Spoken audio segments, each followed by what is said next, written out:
ኤልያስ ወለየው ደወለላት። ገንዘቡን ተበደር አግኝቻለሁ፣ አባትሽን ሕክምና መጀመር አለብሽ አላት።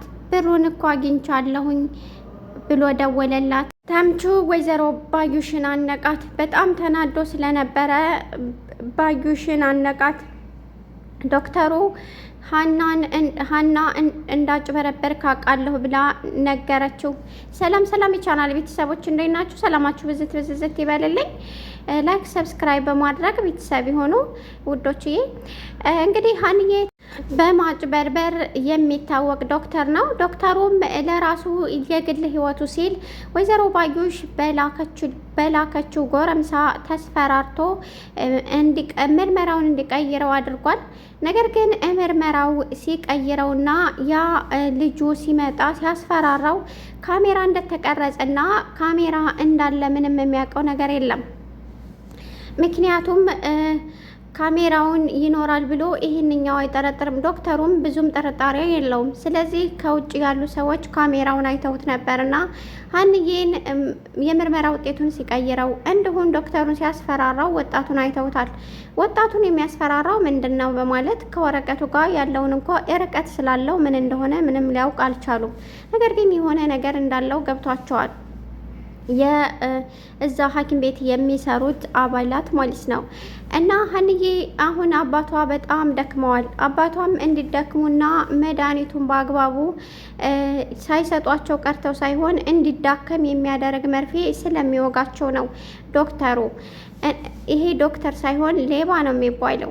እናም ሀንዬ አባቴ አሁን በዚህ ከቀጠለ አባቴ ላጣው ነው፣ ለምንድን ነው የማይነቃው ብላ ዶክተሩ ልታናግረው ሂዳ ነበር። ምንም ሊሆን አይችልም፣ የመጨረሻ ሕክምና ስለጀመረ ነው። ስለዚህ ምንም ልትጨነቅ አይገባም አላት። እሷም እንዴት አልጨነቅ፣ የኔን የምርመራ ውጤት ስትቀይረው እኮ አውቃለሁ። ስለዚህ ደግሞ ቀጥ ብለህ ደግሞ አባቴን ብትገልብኝ እንዴት ነው ማልጨነቀው? መጠራጠሬ በፍጹም እንድጨነቅ ያደርገኛል። ስለዚህ አባቴ አንድ ነገር የኔን የምርመራ ውጤት እንደፈለክ ማድረግ ትችላለህ። ነገር ግን የአባቴን ነገር እንዲህ በቀላሉ እምተው እንዳይመስልህ በጭራሽ ብላ ዝታበት ወጣች። በጣም ተናዳ ስለነበር አሲር በጣም ተደናግጧል። አባቱ በጣም ቢለው ምንም ሊነቃ አልቻለም። ተምቹም ተናዶ ሂዶ ጓደኛውን ደብድቦ እንደገና ወይዘሮ ባዩሽን ማን እንደሆነች ከሩቅ እንዳሳየውና አለበለዚያ እንደማይለቀው ነግሮት እሱም እባክህን ሴትዮዋ እጇ ረጅም ነው፣ አንተ እንደምታስባት ሴት አይደለችም። ስለዚህ እባክህን ይሄንን ነገር አቁማለሁ፣ እኔ ወንድ ነኝ ብሎታል። እና ሂዶ ቀስ ብሎ አንቆ ለምን እንደዚህ እንዳደረገች ሊጠይቃት ሲል ከኋላው መጥተው ብዙ አደጋ ሊያደርሱበት ሞከሩ። እሱም አመለጠ። ለሀንዬ ለመንገር ራሱን ውሳኔ ውስጥ አስገባ። ነገር ግን ለሀንዬ ብነግራት አሁን ላይ አሲር ከሰማ ይጠላኛል፣ ወንድምነቱን አጣለሁ በማለት በጣም ጭንቀት ውስጥ ነው። አቶ ኖላዊ ሊነቁ አልቻሉም። ምክንያቱም የሚሰጧቸው መርፌ የሚያደነዝዝና ዝም የሚያስብል ሲሆን እንደገና ወደ ሞትም የሚያስሄድ ነው። ምክንያቱም መርፌው በጣም ከባድ ነው። ከእሳቸው ጋር የሚሄድ የህመም አይነትም አይደለም። ይህንን ያዘዘችው ወይዘሮ ባዩሽና ወይዘሮ ባዩሽ በዛ በወጣቱ አስልካ ነበር እንደዚህ ያለችው።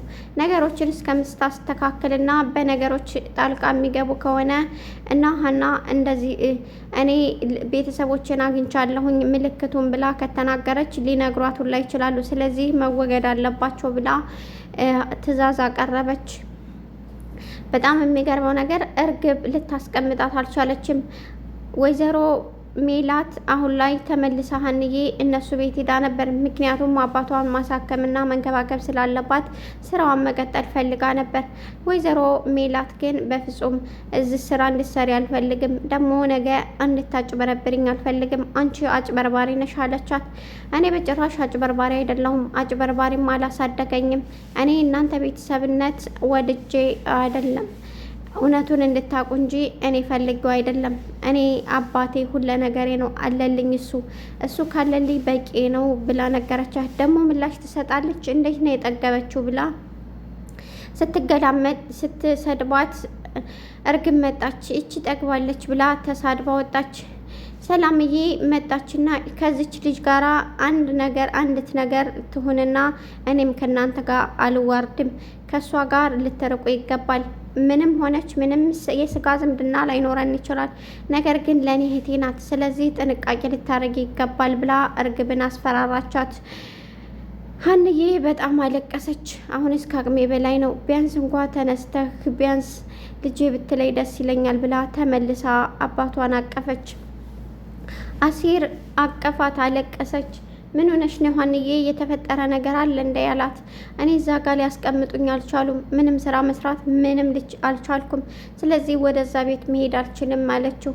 ሁሉም ነገር ይስተካከላል፣ ፈጣሪ ጥሎ አይጥለንም፣ ሊያስተካክለው ነው ይህን ሁላ ነገር የሚያደርገው ብሎ አጽናናት፣ አቀፋት። ሁሉ ነገር ይስተካከላል አላት። አመሰግናለሁ፣ አንተ ባትኖር ምን ይውጠኝ ነበር አለችው። ወይዘሮ ባዩሽ አሁን ደስ ብሏታል። ምርመራው ስለተቀየረና እርግብ የነሱ ልጅ ሁና እቤት ውስጥ በኮንፊደንስ እንድትሄድ ስላደረገች አሁን ገንዘብ እንጠይቂ፣ ገንዘብ ጠይቀሽ ነገሮችን ውጭ ሁነን ማስተካከል አለብን። ምክንያቱም ነገ ከነገ ወዳ እውነቱ መውጣቱ ስለማይቀር የራሳችንን ነገር አስተካክለን እንኳ እውነቱ ቢወጣ ምንም ችግር የለው፣ ነገር ግን ራሳችንን ማስተካከልና ገንዘብ ከሷ እየወሰድሽ የሚያስፈልገን ነገር ማስተካከል አለብን ብላ ለእርግብ ነገረቻት። እኔ እንዴት ነው አክስቴ ገንዘብ የምቀበለው? ምንስ ብዬ ነው ገንዘብ የምቀበለው አለቻት። ምንም በይ ምንም፣ አሁን ላይ ልጃቸው ሁነሻል፣ መብት አለሽ፣ የማገኘትም ሆነ የመጠየቅ መብት ስላለሽ አሁን ላይ የፈለግሽውን ነገር ማድረግ ትችያለሽ አለቻት። ሀንዬ የአባቷ በጣም መዳከምና ምንም አይነት አለመንቃት ስጋት ውስጥ አስገብቷታል። አሁን ዶክተሩን በስነ ስርዓት ዶክተሩ የሆነ ነገር እንዳረገው ገብቷታል። ስለዚህ አሁን ላይ ራሷን የሰጠውን ሕክምና መድኃኒቶች ማየት እንዳለባትና አሳየኝ ብላ ዶክተሩ ጋር ተጣላች። አሲርም እንድታሳየን እንፈልጋለን፣ ያዘዝኩህን አድርግ ብሎ አስፈራራው። ውድና የተከበራችሁ የቻናል ቤተሰቦች ለነበረኝ ቆይታ እያመሰገንኩኝ ላይክ ሰብስክራይብ በማድረግ ቤተሰቡ ሆኖ አመሰግናለሁ። የሀና ጉዳይ ደግሞ እንግዲህ ነገሮች ተስተካክለው ሀንዬም ከቤተሰቦቿ ተገናኝታ አባቷም ተሽሏቸው እንደምናያት ተስፋለን። አመሰግናለሁ።